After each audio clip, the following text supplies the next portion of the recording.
Hey guys, I'm Ash from Search Focused, and in this video we're going to talk about how do I make my AdWords account better.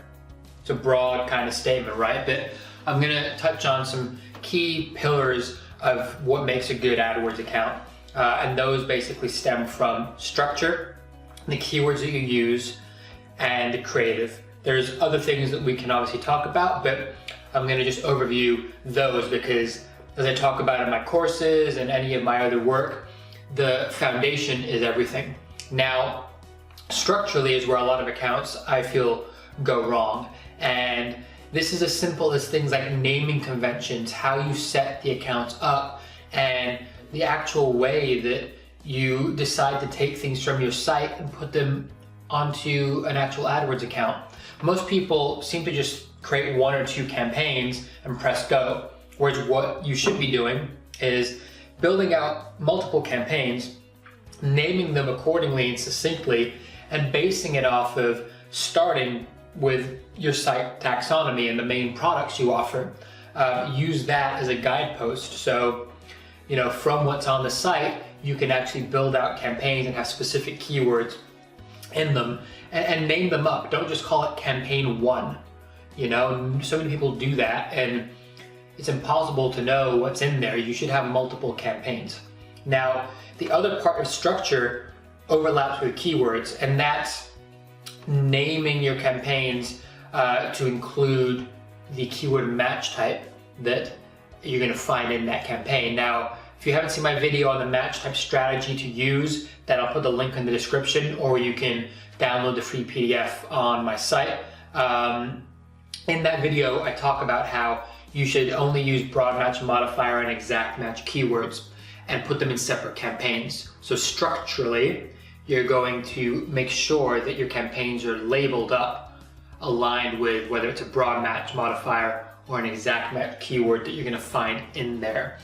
And then from the keyword perspective, that is a strategy that you will use. Broad match modifier to cast the net wide and try and find new keywords, an exact match to be really refined and to be as relevant as possible. And by splitting them out, you can control your budget and make it creative, as tailored as possible. And as I say, in my other video, I go into that in a lot more depth to really explain the rationale behind that strategy. But if you apply that, that is going to give you the perfect foundation to help make your account so much better. 9 times out of 10, when I see an account, that's usually the first thing that's going to enhance it and take it light years ahead from where it is when it's a mix mash of different match types in the same place, or just 1 or 2 campaigns as opposed to being very structurally segmented. And then from a creative perspective, once you get into said campaigns and ad groups, it's all about having the right kind of copy, because that's what people are going to see and that's what they have to engage with. Now, a few, rules of thumb from my point of view.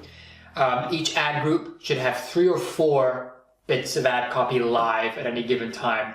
Less than that, and you're not really testing enough messaging.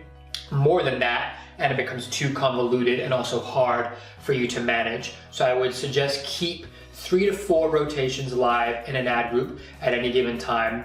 I have another video which I'll link to where I talk about the benefits of different kinds of ad copy rotation settings. That's all based on whether you want to do manual ad copy testing or not. But in terms of just enhancing your activity, keep 3 or 4 live rotations, and then make sure that the keywords that are in your ad group are referenced in your ad copy as much as possible, and that you're going to the most relevant page possible as well. It sounds simple, but this is kind of AdWords 101, and whilst it is foundational, not everybody seems to be doing it. And so just by doing that with the match type strategy, using the structure that I mentioned, you'll already have a really great foundation to help your account grow and to get much better results. So I hope that's been informative.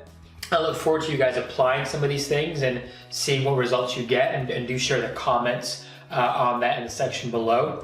And as always, if you have any other topics that you'd like me to discuss at some point, mention it in the comments and I'll do my best to make a video. So thank you for watching, and I'll talk to you guys again soon.